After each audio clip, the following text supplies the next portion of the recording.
Imagine this. It's 2 a.m. in your Chicago apartment, and you're lying awake scrolling through their Instagram stories for the third time tonight.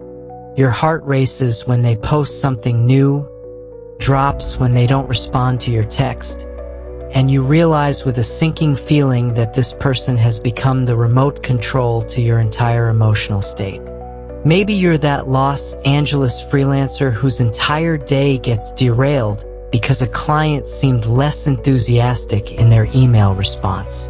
Or perhaps you're the New York office worker who can't focus because you're wondering why your ex hasn't viewed your story yet.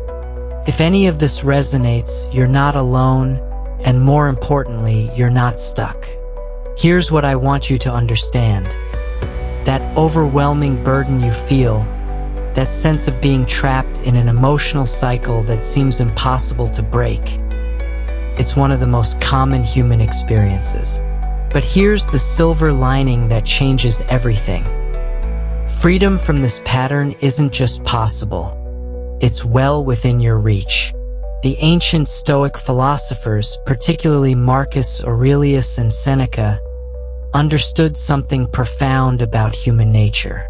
They knew that when we give others the power to control our emotional state, we're essentially handing over the keys to our happiness and peace of mind.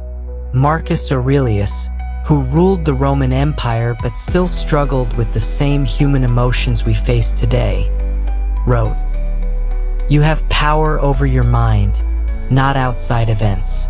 Realize this, and you will find strength." The most powerful man in the ancient world was reminding himself that true power comes from within. But let's be real about what we're dealing with in 2025. We're living in an age where someone's response time to a text message can determine our mood for hours, where a single social media post can send us spiraling into comparison and self-doubt. We've become so emotionally dependent on others that we've forgotten what it feels like to be genuinely content with ourselves. This isn't about becoming cold or indifferent. What we're talking about is something far more powerful. Learning to assign the proper weight to things outside your control while strengthening your emotional foundation so it can't be shaken by every external wind. Throughout this journey, we'll uncover 5 transformative principles that will help you break free from the mental shackles of unhealthy attachment. You'll discover practical strategies rooted in ancient wisdom but designed for modern life challenges. By the end, you'll have a clear roadmap to emotional freedom that doesn't require you to become heartless, just heart smart. If you're ready to stop giving others the remote control to your emotions, and you believe in the power of personal growth to transform your life, then let's begin this journey together. 1. Why caring too much is ruining your life. Let me tell you about Sarah, a marketing executive in Miami who thought she was just being a dedicated employee. Every morning, she'd check her phone before her feet even hit the floor, scanning for emails from her boss. If he seemed pleased with her work, she'd practically float through the day. But if his response was short or he didn't respond at all, she'd spend hours analyzing every word, wondering what she did wrong, unable to focus on anything else. Sarah didn't realize it, but she had essentially given her boss the remote control to her emotions. He could flip through the channels of her feelings at will: happiness, anxiety, self-doubt, confidence, all with a simple email or lack thereof. Sound familiar? Here's the brutal truth: when we cling too tightly to people or situations, they begin to control us. Think about it like this. Imagine your emotions are a kite flying in the sky. Every string attached to something or someone represents a potential direction your emotions can be pulled. If you're holding on to too many strings or gripping one too tightly, you're completely at the mercy of the wind. Marcus Aurelius understood this perfectly. He wrote, "How much trouble he avoids who does not look to see what his neighbor says or does." He wasn't advocating for isolation. He was pointing out that when we become overly invested in others' actions and opinions, we lose control of our own inner state. Let's get practical for a moment. Take Jake, a tech worker in Seattle who couldn't stop obsessing over what his colleague thought of his project presentation. Every interaction became a search for validation. When his colleague seemed distracted during their conversation, Jake spent the entire weekend convinced he was about to be fired. His caring had crossed the line from healthy investment to emotional imprisonment. Or consider Maria, a graduate student in Boston whose entire sense of self-worth depended on her professor's approval. She'd reread every email 10 times, looking for hidden meanings. A simple thanks instead of thank you so much would send her into a spiral of self-doubt that lasted for days. This is what happens when caring becomes controlling. Stoicism teaches us that detachment doesn't mean you stop caring. It means you're assigning the proper weight to things outside your control. You can care about your work without letting your boss's mood dictate your entire emotional state. You can value relationships without giving others the power to destroy your peace of mind. Epictetus, who understood suffering intimately as a former slave, taught us to distinguish between what is up to us and what is not up to us. Your effort, your character, your response, these are up to you. Other people's reactions, their moods, their decisions about you, these are not up to you, and trying to control them is like trying to control the weather. Here's your first practical step. Start by identifying what or who you're overly attached to. Be honest with yourself. Is it your partner's approval? Your parents' pride? Your friend's validation? Your boss's recognition? Write it down. Next, ask yourself why. Are you seeking validation because you don't believe you're enough on your own? Are you afraid of loneliness? Are you trying to prove something to yourself or others? Understanding the root of your attachment is the first step in loosening its grip. Now, here's where the real work begins. Engage in activities that fill you with a sense of purpose and satisfaction that has nothing to do with other people's responses. Learn a skill, create something, help someone without expecting recognition. Build a relationship with yourself that's so solid that others' opinions become interesting data points rather than emotional earthquakes. Remember what Seneca said, the mind that is anxious about future misfortunes is miserable. When you're constantly worried about how others perceive you, you're living in a future that may never come to pass, missing the present moment where your actual life is happening. Think of it this way, an anchor keeps a ship steady, but too many anchors keep it from sailing at all. Some attachments ground you, but over-attachment keeps you stuck in place, unable to explore the vast ocean of possibilities that life offers. The goal isn't to become indifferent, it's to become grounded.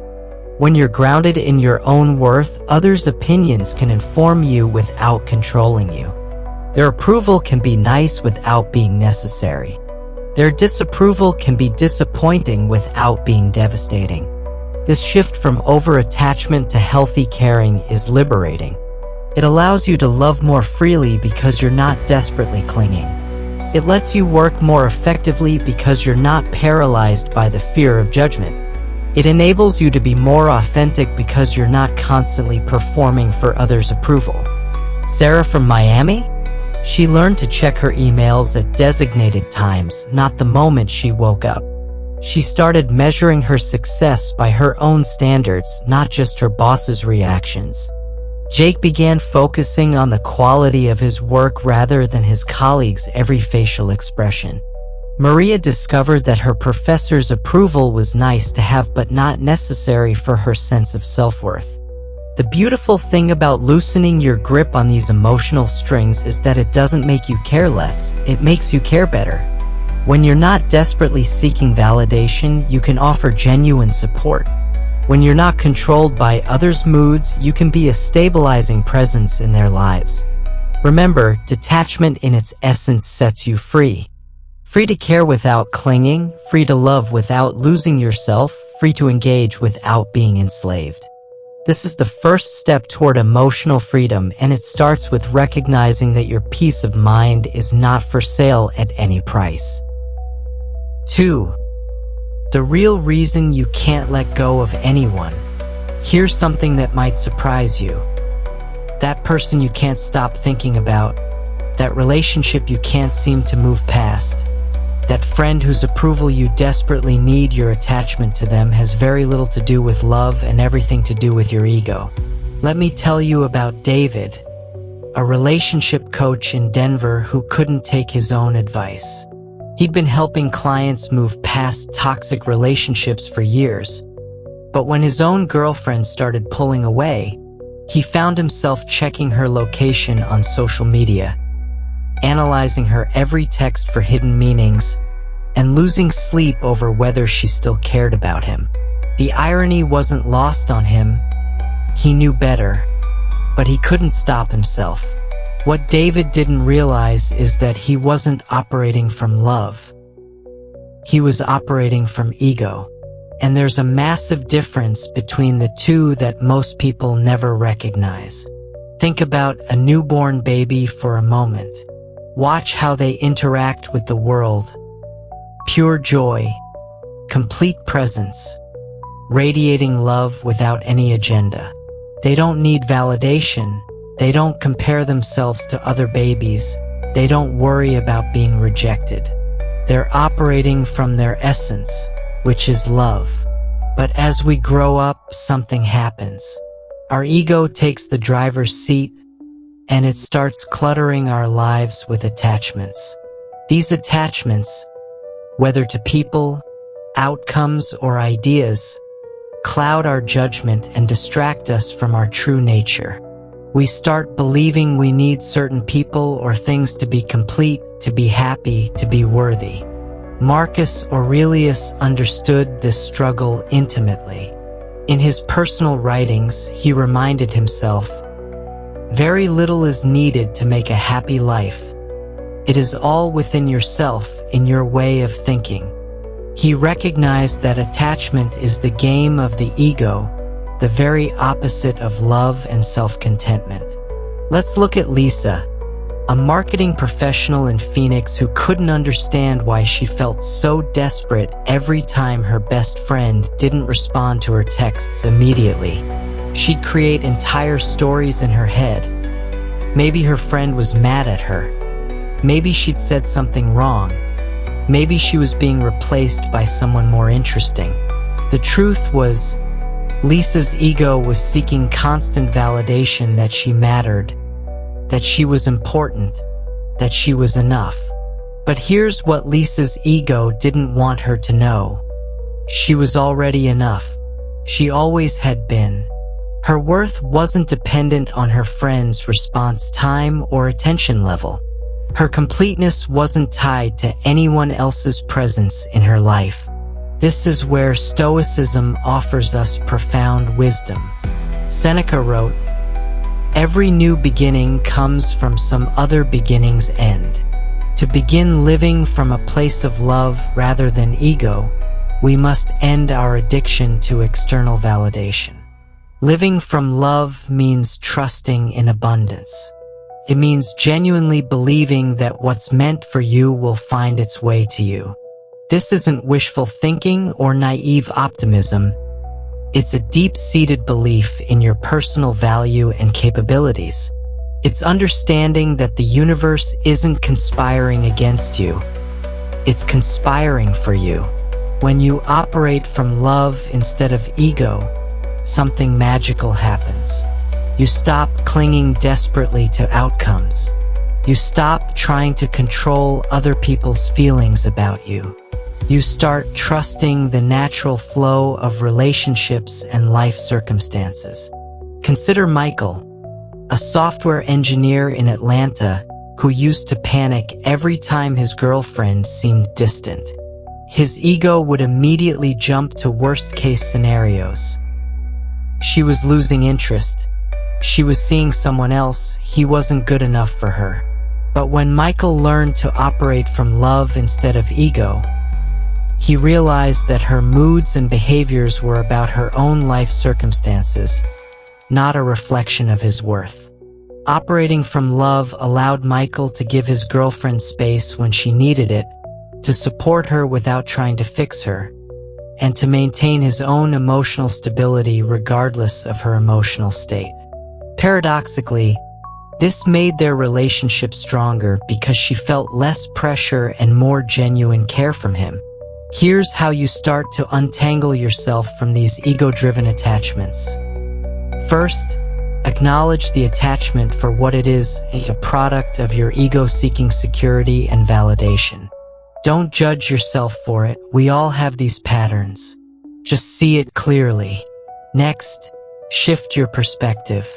Remind yourself that your worth isn't tied to this attachment. Your essence, your core being, is already complete. You don't need anyone else's approval, presence, or love to be whole. You were born whole, and you remain whole regardless of external circumstances. Epictetus, who knew suffering as a slave before becoming one of history's greatest philosophers, taught us that wealth consists in not having great possessions, but in having few wants. The same principle applies to relationships. Emotional wealth consists not in having everyone's approval, but in needing very little external validation. This understanding doesn't happen overnight. It's a deliberate practice, a conscious choice to prioritize your inner peace over external validation. Every time you catch yourself seeking someone's approval, pause and ask, am I operating from love or from ego right now? Finally, embrace the concept of abundance. When you let go of the fear of loss, the universe has a way of rewarding you with more than what you released. This isn't mystical thinking, it's practical psychology. When you stop being needy and desperate, you become more attractive to others. When you stop trying to control outcomes, you become more present and genuine in your interactions. David from Denver learned this lesson the hard way. When he finally stopped trying to control his girlfriend's feelings and started focusing on his own emotional well-being, something unexpected happened. She started reaching out more, not because he was pulling away as a strategy, but because she felt the shift in his energy from needy to self-assured. The journey toward detachment isn't about caring less. It's about understanding better. It's about staying true to your essence and letting love guide you rather than fear.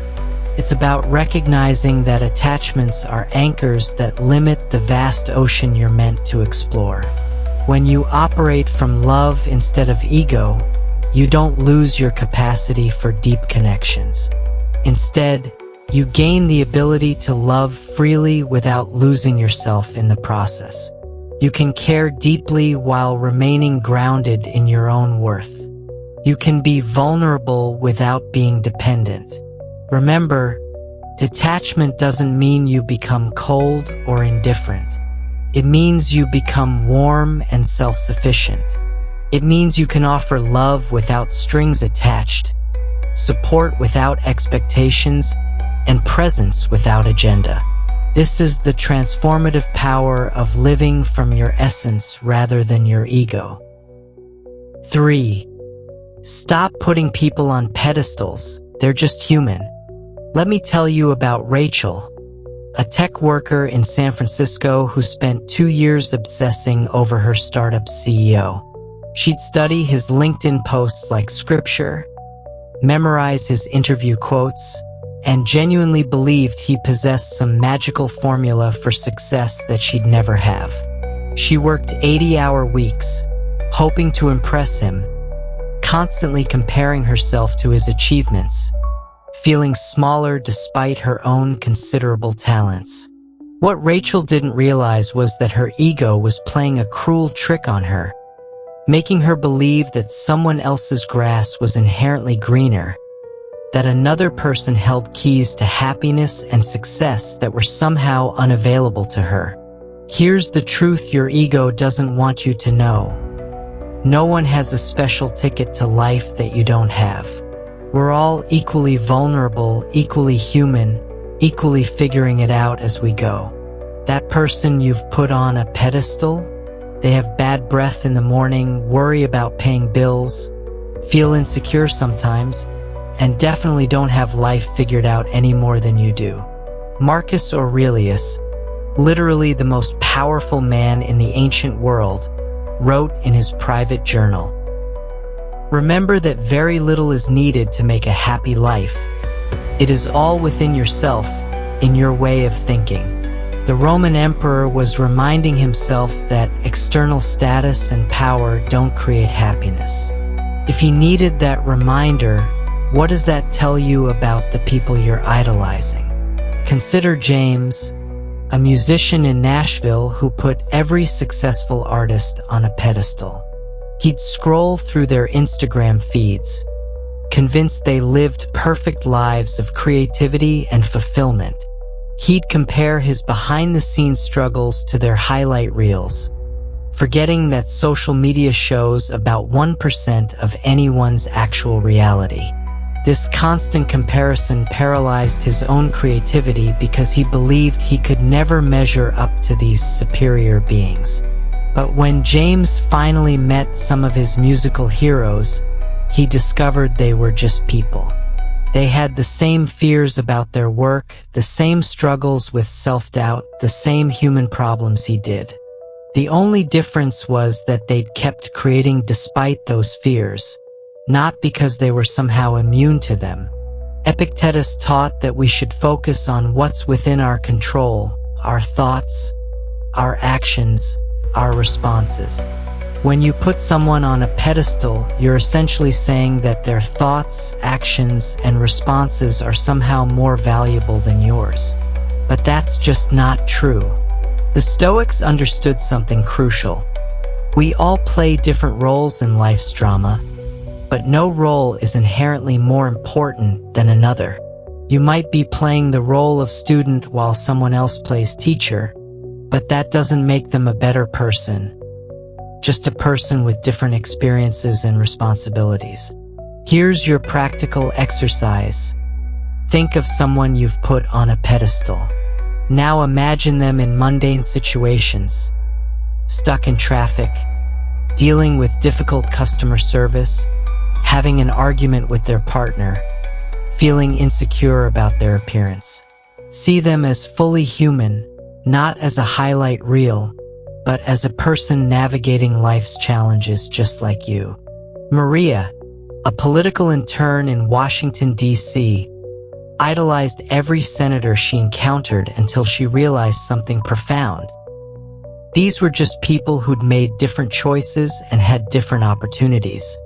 Some were wise, some weren't. Some were kind, some weren't. None were inherently better or worse than her. When you stop putting people on pedestals, several things happen.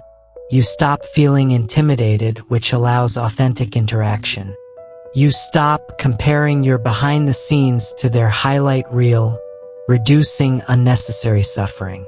You start recognizing your own worth and potential, increasing confidence and motivation. The goal isn't to tear people down or minimize accomplishments. It's to see clearly, to recognize that while someone might be more skilled or experienced, they're not fundamentally different from you. They don't possess some magical quality that makes them inherently superior. Seneca wrote, "Every new beginning comes from some other beginning's end."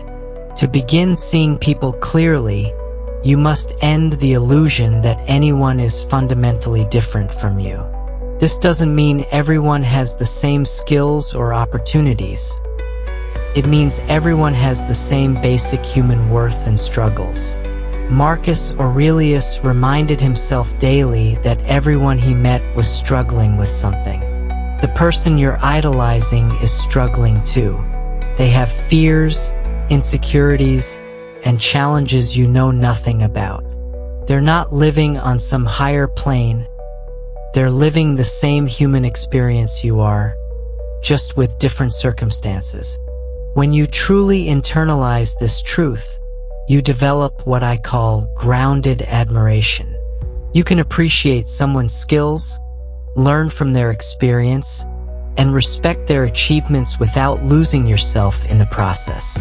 You can be inspired by others without feeling diminished by them. Remember, the person you're putting on a pedestal is just a human being doing their best with what they have, just like you. The sooner you recognize this fundamental equality, the sooner you can stop giving your power away to people who never asked for it in the first place. 4. How to actually let go without feeling guilty. Here's the thing nobody tells you about letting go. The hardest part isn't the actual letting go, it's the guilt that comes with it.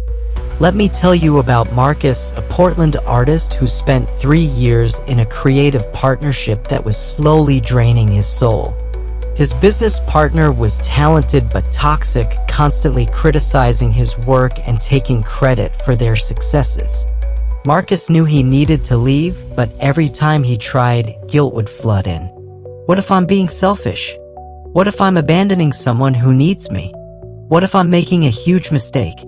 Sound familiar? That guilt you feel when you're trying to detach from someone isn't actually about them. It's about the stories your mind creates to keep you trapped in familiar patterns, even when those patterns are destroying your peace of mind. The truth is, you have to be willing to let go of past experiences and relationships that no longer serve you. It's like holding onto a rope so tightly that your hands start to hurt, but you're scared to let go because you don't know what will happen if you do. Let me tell you something. Letting go doesn't mean you fall. Sometimes it means you can finally stretch your hands, reach out, and grab something even better. Marcus Aurelius understood this struggle intimately. He wrote, "Confine yourself to the present."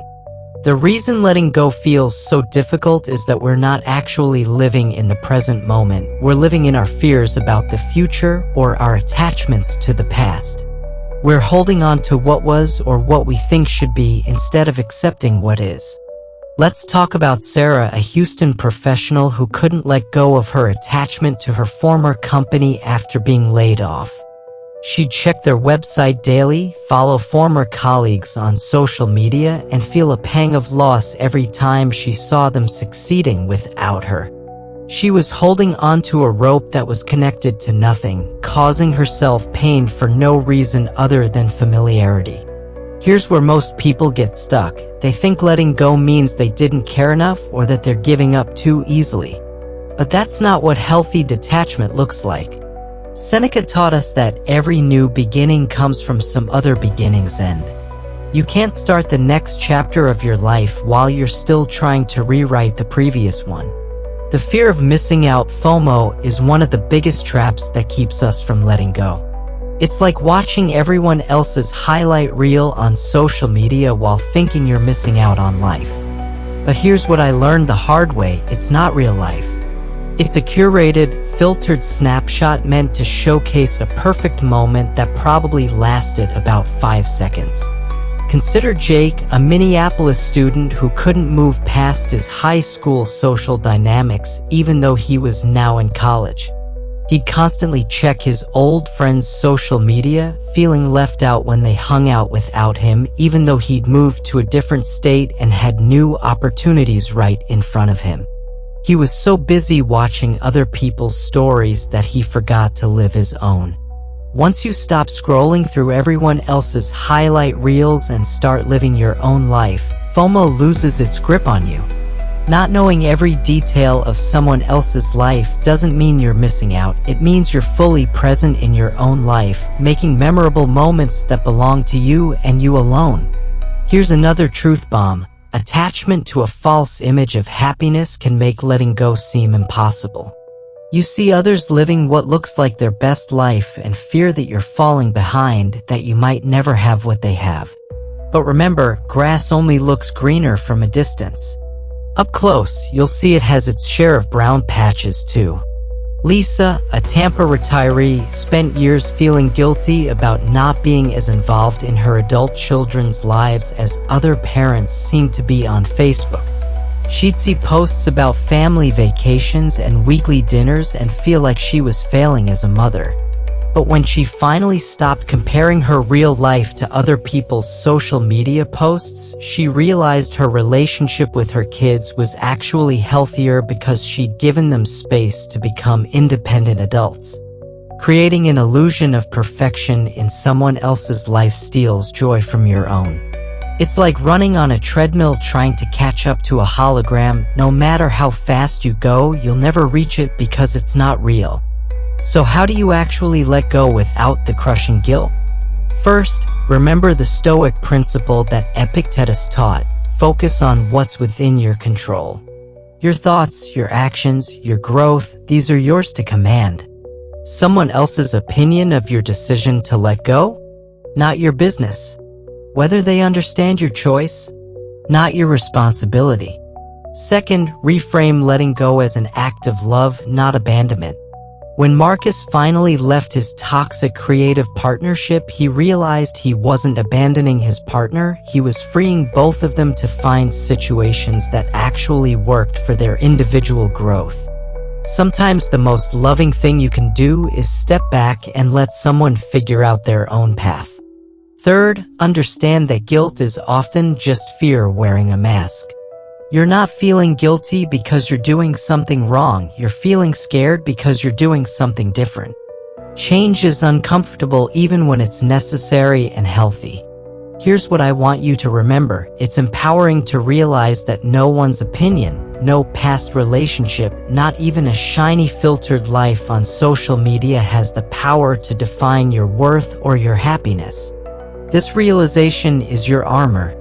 It allows you to move forward, unburdened by unnecessary attachments, free to experience life in all its unpredictable glory. The beautiful thing about letting go is that it creates space for what's actually meant for you. When Sarah stopped obsessing over her former company, she found a new job that was actually a better fit for her skills and values. When Jake stopped trying to maintain high school friendships that had naturally run their course, he formed deeper connections with people who shared his current interests and goals. Remember, letting go isn't an end. It's a bold step toward the life you truly deserve. The guilt you feel is just your comfort zone trying to keep you trapped in familiar patterns. But you weren't born to live in a comfort zone. You were born to grow, to explore, to become the fullest version of yourself. And sometimes that requires the courage to open your hands and release what you've been holding onto so tightly. Trust me, what's waiting for you on the other side of that letting go is worth the temporary discomfort of the transition. 5. Why your happiness can't depend on other people. Let me ask you a question that might make you uncomfortable. Where does your happiness come from? Really think about it. If you're honest, you'll probably realize that most of your good days depend on other people's actions, moods, or approval. And that's exactly the problem. Meet Jennifer, a hospitality worker in Las Vegas whose entire emotional state depended on whether her customers were happy with her service. Good tips meant she was valuable. Complaints meant she was worthless. She'd go home exhausted not from the physical work, but from the emotional roller coaster of trying to control other people's reactions to validate her own worth. Here's the brutal truth. When your happiness depends on other people, you're essentially giving them the keys to your emotional car and asking them to drive. And most of the time, they don't even know they're driving, which means you're gonna crash a lot. Marcus Aurelius, who had the power to make millions of people happy or miserable, understood something profound about the source of true contentment. He wrote, "Very little is needed to make a happy life. It is all within yourself, in your way of thinking." Think about that. The most powerful man in the ancient world was reminding himself that happiness is an inside job. True value, as it turns out, stems from within: your character, your wisdom, how you treat others, how you handle challenges.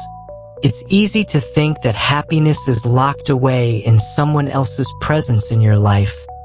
that your worth climbs with their approval or dips with their neglect.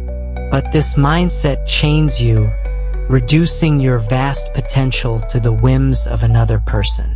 Consider David, an entrepreneur in Detroit who spent years seeking investor approval to feel successful. Every yes sent him soaring. Every no crushed his spirit. He was like a bird that believed it needed permission to fly, limiting his own emotional skies. But when David finally realized that his worth wasn't determined by investor interest, something amazing happened. He started making decisions based on his own vision rather than what he thought others wanted to hear. This self-reliance isn't about becoming cold or isolated. It's liberating. It teaches you that your value doesn't fluctuate with others' opinions or presence. Imagine realizing that the sky has always been open, waiting for you to spread your wings on your own terms. Seneca taught us that every man is in bondage to fear who depends upon the whims of fortune. The same principle applies to emotional dependence. Every person is in bondage to suffering who depends upon the whims of others for their happiness. Let's talk about practical application. Think of it like nurturing a garden. You wouldn't plead for a single flower to grow, would you? You tend to the soil, water the plants, provide sunlight, and trust in the natural process. In focusing on self-improvement and personal growth, you cultivate a garden that blooms regardless of who chooses to walk through it or admire its beauty. Maria, a teacher in Phoenix, learned this lesson when she stopped trying to make her adult daughter approve of her life choices. For years, she'd made decisions based on what she thought would earn her daughter's respect. But when Maria started focusing on becoming the person she wanted to be, taking art classes, traveling, pursuing her own interests, something unexpected happened. Her daughter started respecting her more, not less, because she saw her mother as a whole person with her own dreams and goals. This nurturing of yourself becomes a source of happiness that's independent, resilient, and profoundly rewarding. It's like having your own internal power source instead of constantly needing to plug into other people's energy to feel alive. But here's where most people get stuck. They confuse self-reliance with selfishness. They think that not depending on others for happiness means not caring about others at all. That's not what we're talking about. What we're talking about is securing your emotional anchor in the steady ground of your own being. Epictetus, who understood dependence intimately as a former slave, taught us that wealth consists in not having great possessions, but in having few wants. Emotional wealth works the same way. It consists not in having everyone's approval, but in needing very little external validation to feel content. Think about it this way. When you depend on others for your happiness, you're essentially asking them to carry a burden they never signed up for. It's not fair to them, and it's not sustainable for you. People have their own lives, their own challenges, their own emotional ups and downs. Making them responsible for your emotional state is like asking someone to carry your backpack on their hike while they're already carrying their own. Here's your practical starting point. Understand that you are complete with or without someone's affirmation. Your journey is about discovering the expanses of your own sky, learning to love the freedom that comes from flying solo when necessary. This doesn't mean closing your heart or turning away from love and connection. It means making sure your foundation is solid before you build relationships on top of it. When your happiness comes from within, you can actually love others more freely because you're not desperately trying to extract validation from them. Remember what the Stoics taught. Focus on what's within your control. Your thoughts, your actions, your growth, your response to challenges. these are yours to command.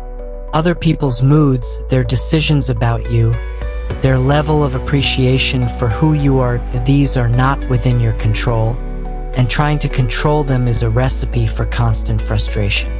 Your self-worth isn't a puzzle missing someone else's piece. It's a masterpiece in progress, complete as is, yet always open to adding more beauty from the world around it. When you truly understand this, you stop looking for completion in other people and start appreciating them for who they are rather than what they can do for your ego.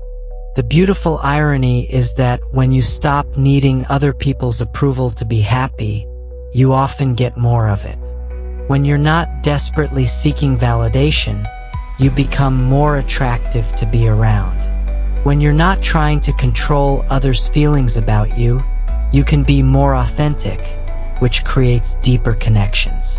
Jennifer from Las Vegas eventually learned to measure her success by her own standards: how well she treated people, how much effort she put into her work, how she handled difficult situations.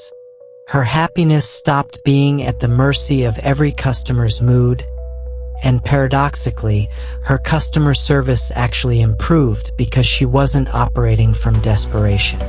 This is the path to true emotional freedom. Recognizing that while other people can add joy to your life, they cannot and should not be the source of it. That source is within you, has always been within you, and will always be within you. Your job is simply to remember how to access it. Your new life starts when you stop needing anyone. Here we are at the end of our journey together, and I want you to take a moment to reflect on how far you've come just by watching this video. You've learned that caring too much gives others control over your emotions, that attachment comes from ego rather than love, that no one deserves to be put on a pedestal, that letting go doesn't require guilt, and that your happiness must come from within. But knowledge without action is just entertainment. The real transformation begins when you step away from this screen and start applying these Stoic principles to your daily life. Marcus Aurelius wrote, "Waste no more time arguing what a good person should be. Be one." The same applies here. Waste no more time thinking about what emotional freedom looks like. Start living it. Your new life, the one where you sleep peacefully without checking your phone, where you wake up excited about your own goals rather than anxious about others' opinions, where you love deeply without losing yourself. That life starts the moment you stop needing anyone else's validation to feel complete. This doesn't mean you become isolated or cold. It means you become the kind of person others are naturally drawn to because you're not desperately trying to extract something from them. You become someone who can offer genuine love and support because you're not operating from a place of lack. Remember, as Seneca taught us, every new beginning comes from some other beginning's end. Today marks the end of your old relationship with attachment and the beginning of your journey toward true emotional freedom. If this video resonated with you, if you felt that spark of recognition or hope, please hit that like button. It helps us reach more people who need to hear this message. And if you're ready to dive deeper into practical Stoicism for modern life, subscribe to the Stoic Vivu channel. We're building a community of people who refuse to let external circumstances control their inner peace. Share this video with someone who needs to hear it. You probably know someone who's struggling with attachment, who's giving their power away to others, who needs to remember their own worth. Be the friend who helps them find their way back to themselves. Your journey to emotional freedom starts now. The ancient Stoics believed that philosophy should be lived, not just studied. So go live by these principles. Test them. Make them your own. And remember, you were born complete. You remain complete. and no one else's presence or absence can change that fundamental truth. Until next time, stay strong, stay wise, and remember your peace of mind is not for sale at any price.